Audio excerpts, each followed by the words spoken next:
Welcome, viewers, to the Preaching Humanist with David Oliverio, that is I, where no God is required for a life of love, joy, peace, fulfillment, meaning, and purpose in life.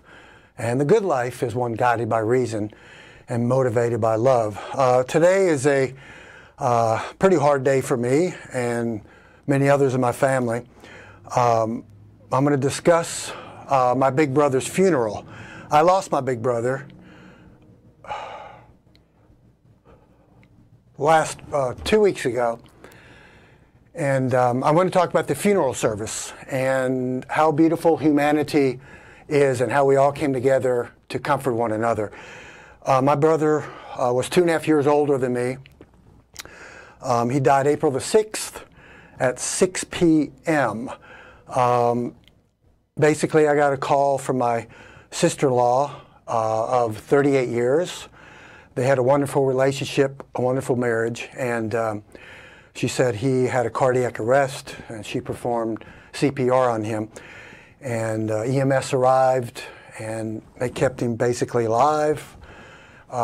He was in the hospital for about 3.5 days on life support. He was pretty much brain dead.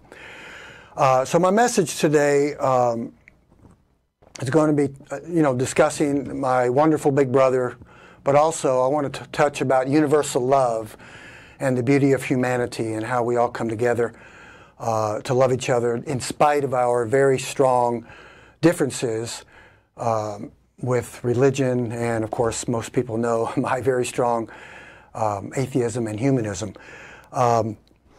So he was taken off of life support on the 6th of April. And of course, I could say, where was God during this time? This is not what I want to discuss too much today. But I would like to say, and I want to thank doctors, EMS people, and those that tried their best as human beings to save my brother's life. My brother was an amazing man. I posted this on Facebook, and I'm even in the process of writing a song. I'm a piano player, and back in my Christian years, I would travel and preach, and I would have a few singers go with me, and I would play piano. In the 2 little churches I started, I've played piano as well. So I'm in the process of writing a song about my brother. So he was a wonderful man. You're the best big brother anybody could ask for. Always looking out for me and so forth. So yeah, it hurts to lose somebody that you love. I really want to, I'm very thankful to my sister-in-law and my niece for allowing me to speak at my brother's funeral. So after he died, I drove to the New Orleans area. They live in Slidell, Louisiana. He's lived there for many years with his wonderful, loving wife, and my 34-year-old niece was there as well. But I want to mention something. And as I drove all the way to the funeral, I knew that I would be speaking there in a very Christian church, and that's what I'm going to talk about today. There was not one thought in my mind, not once did it occur to me to think about God. And even when I was asked to pray for my brother when he was on life support, my loving, dear big brother, who I shared a bunk bed with as we were kids, and we were buddies for 18 years. We shared the same room before he went off to college. He was a great guy, always there to give advice, always there to help, always looking out for me. He would have done anything for me, and he did. But he was a strong Christian. I'm a strong atheist, but we always loved each other. We had that brotherly love, that intrinsic, that innate human emotion called love. It's universal. It goes across all boundaries of religion and beliefs and so forth and philosophies. But not once did I think about calling upon God. Not once did I think about praying to this God. I knew that it was over. Even when he was on life support, I never thought once about praying, because it's a great feeling to be God-free, 100% God-free. Now, 25, 30 years ago, the first thing I would have done would be to pray to this God and ask God to heal him. Now, I could say that all of the Christians crowded in my brother's hospital room, many dozens and dozens of fundamentalist Pentecostal Christians were claiming God's healing. They were posting it on Facebook. They were posting it all around. that they believed 100% that God, the Christian God, would raise my brother up and there would be a miracle. I could have smashed Christianity, but I didn't. I chose not to at that time, nor will I at this time. But he did die, and the plug was pulled. So I did share this on Facebook, and I did get many, many wonderful responses from Christians and atheists alike, even very strong Christian apologists who I've debated on Facebook many times, and they had enough human dignity and kindness to not bring up the God thing. And I want to thank all of you for your wonderful messages.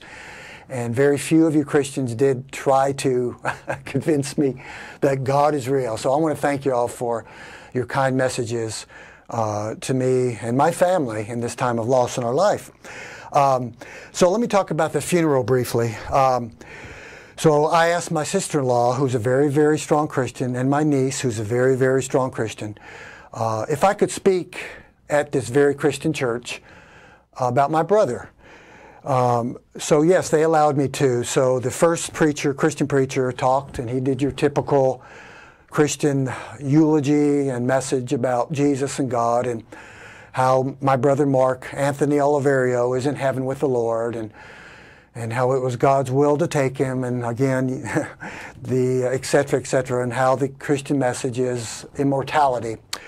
Of course, I disagreed with a lot of this, but here I was sitting in the front row, waiting on my turn to speak, of the church, holding my sister-in-law's hand to the right of me, holding my sister's hand to the left of me, and as we wept together, it was a great thing to let our differences aside, Christians and atheists coming together with this universal emotion called love. And this is where the humanism comes in, my dear atheist friends. Yeah, we fight Christianity. I try to convince these wonderful people called Christians, they're humans just like us, that they don't need God. But again, time of loss, we come together and we comfort each other as humans. So as I listened to the first preacher talk about the Christian message and so forth, I just let that go, and I just thought about my brother. So when I was asked to come up to speak, I walked up the steps of the church, up on the platform, the podium behind a pulpit. First time in 25 to 30 years in a church speaking. Brought back a lot of memories. And the first thing I said was that I thanked the preachers and my sister-in-law for allowing me to speak. Everyone knew who I was. Over 200 people knew that Mark's little brother is a very strong atheist, a very strong humanist, and I speak about humanism and atheism. But as I looked upon these people, probably 90 to 95%, which were Christian, I'm assuming, I could see the pain in their eyes for losing such a wonderful person, good friend and a family member to many people there. I did not smash Christianity. I did not come against it. I could have. Oh, could I? I have. I held back. It wasn't the time or place to do that. It was a time for remembering a wonderful human being who happened to believe in Jesus, my big brother. So I talked about the 7 C's of character, which he exemplified beautifully, how amazing he was as a husband, a wonderful father to his daughter, an example to many people of how to treat a lady, how to treat a child, how to raise children. He was just a wonderful guy. He's a great big brother, a great son to my parents. So yeah, my parents are grieving. My parents are 85 years old, and I love them dearly. They're retired pastors. So we set aside our differences and just loved and comforted one another. So I spoke upon the life of my brother, and I spoke about universal love and how we all have it innate in us as humans. And I saw that. I saw love in action at this church. After my message and after I had to hear the message of the other preacher and my sister-in-law's message, and how I understood how they cope with this loss and pain of their friend and their husband, my sister-in-law, with their belief in a God and immortality. There was no anger on my part at all. I just know that's how Christians choose to cope with pain. I will discuss how we atheists cope with the pain and loss and grief as atheists. in my next episode. We all grieved together at the funeral. We put aside our differences and we loved. And at the grave site, my dear sister, who's a very strong Christian, I love my sister, and she loves me. We put aside our differences of belief in a God and our unbelief in a God.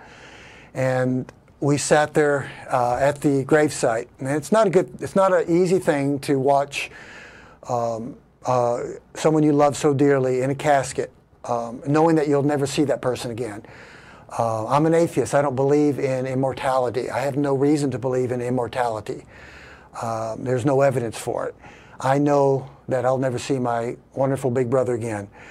And I wish somebody would have taken a picture of this, because it's about love and humanity and just being kind to each other. I wish they could have taken a picture of my little sister and I, arm in arm, at my brother's gravesite. We wept together as brother and sister do for their big brother. I wish somebody would have taken a picture. I would love to post it and say, here's an atheist, a very strong atheist and a very strong Christian who put aside our differences just to love each other. And we held each other in our arms and we cried for our older brother, which we'll never see again. So it's a very painful thing which we all have to go through. This is my first loss of a family member. I don't wish it on anybody. It hurts, but you know, we're all going to go through it. We're going to lose family members. It happens. That's life. So this week has been very important for me to rekindle the flame in me for humanity, the love of humanism. My atheism has not been shaken at all. I know some Christians are hoping maybe this will turn me back to God. Oh no, there's no reason for that. I have a coping mechanism as an atheist, and I will discuss that very shortly in my next episode. So it's rekindled my passion, my love for humanity, and also for my family, who I love dearly. I always will. Even though I'm an atheist and they're Christians, it didn't affect me at all there.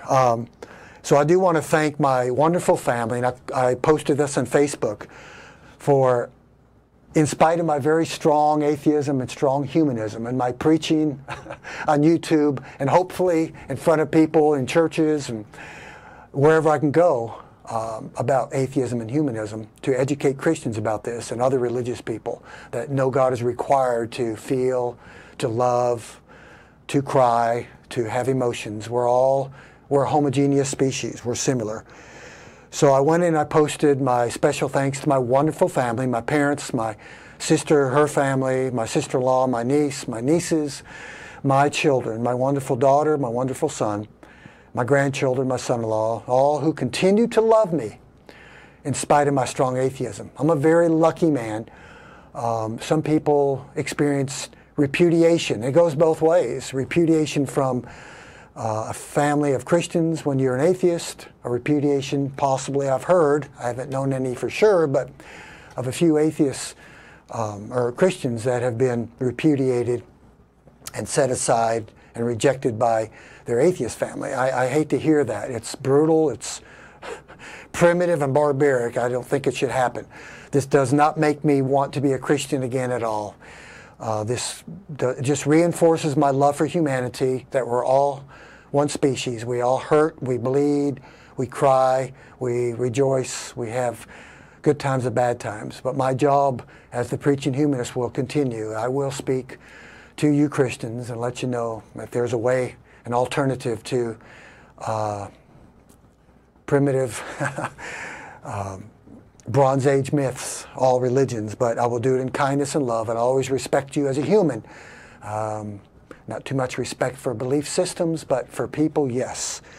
So I do want to thank all my family members, and special thanks to my girlfriend Christine, who was there for me, holding me, letting me cry, which I'm still doing. So it's going to take time to heal. So that's what I wanted to do today. I just wanted to talk about my brother's funeral and the ability to stand up and to allow other people, to educate Christians in this very Christian church, that we atheists are no different. We're all the same. We're all people.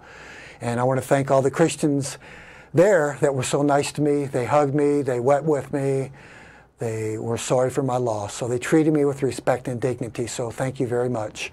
And that's what all people should do, is love each other. We may not agree, we may try to convince, and I know Christians will always try to convince me and try to reestablish that love for God and to come back to Jesus, right? And I will always try to convince you that you don't need to believe in a God to have a good life. So that's not going to change, but I think that this has reestablished my love for humanity. So thank you for watching the Preaching Humanist with David Oliverio today, talking about my brother's funeral and my brother's death. And just love one another. My encouragement to Christians and atheists alike, love your family. If you're an atheist and you have a Christian family, just they're your brothers, they're your sisters, they're your family. Just love them. I can't change them, they can't change me. We have the family ties, we have the genetic ties. We'll always be connected. So, and also you Christians out there that are viewing, and you other religious people from different religions, if you have atheists and humanists as family members, put aside your differences. If you can't change them, just love them. Be there for each other. So thanks for watching, and I'll talk to you soon.